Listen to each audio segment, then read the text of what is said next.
Okay, in this video, I'm going to quickly just explain analog and digital data. And when I mean quickly, you see, I'm going to try my best to read through all of this just so you understand. Again, you can ask your teacher about any of the words that you may not understand, and they can maybe go through it in detail. But this is basically what the course wants you to be able to understand. So what you need to be able to explain in your exam is the characteristics of analog and digital data. Basically, characteristics means what these are. What is analog and digital data? Then what's the difference between them? And then why do you need to convert analog to digital data so it can be processed by a computer?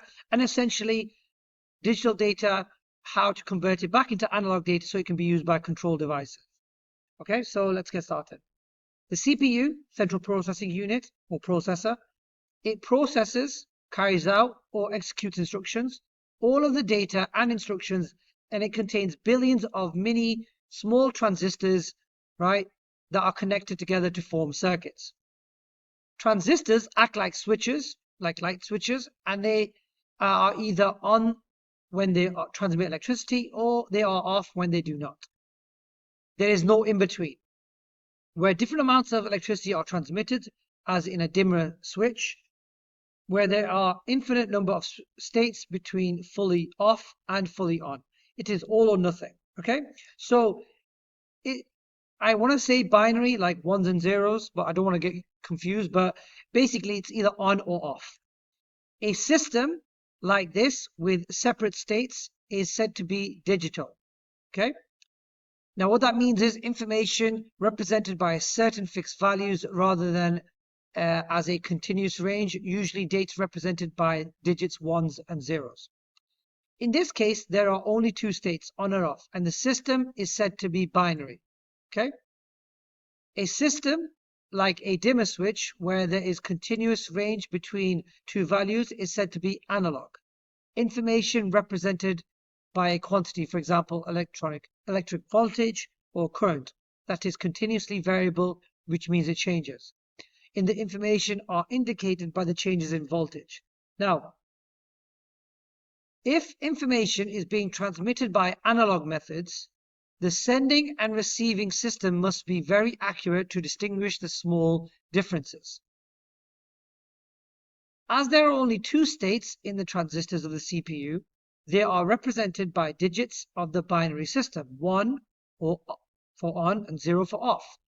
All of the data and program instructions processed by a computer are streams of billions of ones and zeros, which are referred to as bits. Okay, a bit is the smallest unit of data in a computer. Okay, so when you hear bit and bytes, that's basically where they get this information from. Okay, when we use computers, data has to be converted between analog and digital forms. Okay, an example of the need to convert between analog and digital data and then back again is when we record music onto a computer and play it back again. Sound is caused by vibrations traveling through the air. These vibrations cause changes to the air pressure when it travels in waves, so that's where you get sound waves from. Now, in the figure below here, okay, it shows the continuous changes in the air pressure. If these are recorded as continuous changes of voltage, as when producing vinyl records on CDs and cassette tapes, the recording is said to be analog. Okay, not CDs, vinyl records and cassette tapes. Because the sound waves cannot be represented as a series of continuous changes on computer, snapshots, so basically bits of waves, are taken at regular intervals and then fitted together. We call this sampling. Okay, making a physical measurement of wave at a set time intervals and converting those measurements into digital values. And therefore, a digital recording is not as accurate as an analog one, as some information is missing. Okay, so as you can see, right,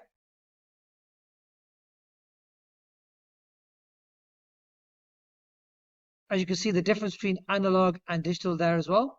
Okay, the more samples that are taken per second, the more accurately the sound will be represented. For most recording, this is 44,100 samples per second, although 96,000 is used for Blu-ray audio. Each sample has to be coded as a series of ones and zeros, and the more that are used, the more detail that can be recorded. The digital recordings can be edited and processed by a computer. Now, converting from digital to analog. So that's the last parts here.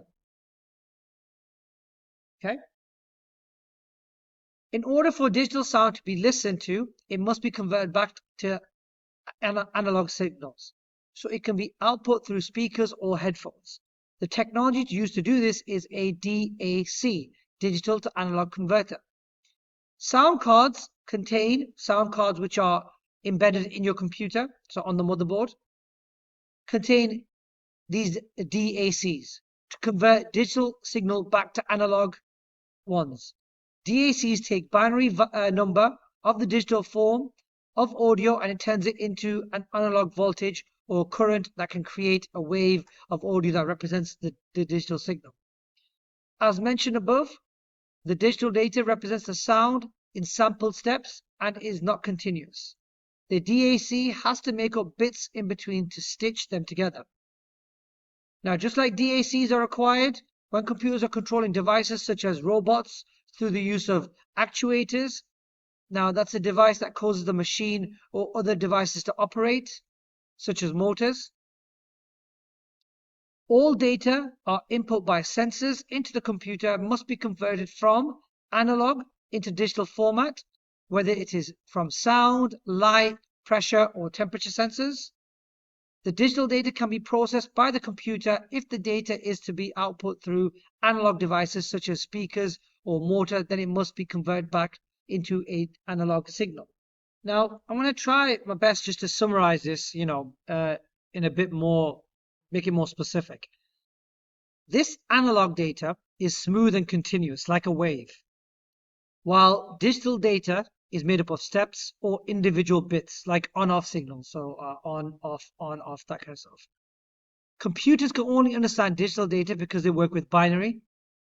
And to process things like sound or temperature, which are analog, so the temperature outside or the sound that I'm making right now, the data must be converted to digital using an ADC, analog to digital converter.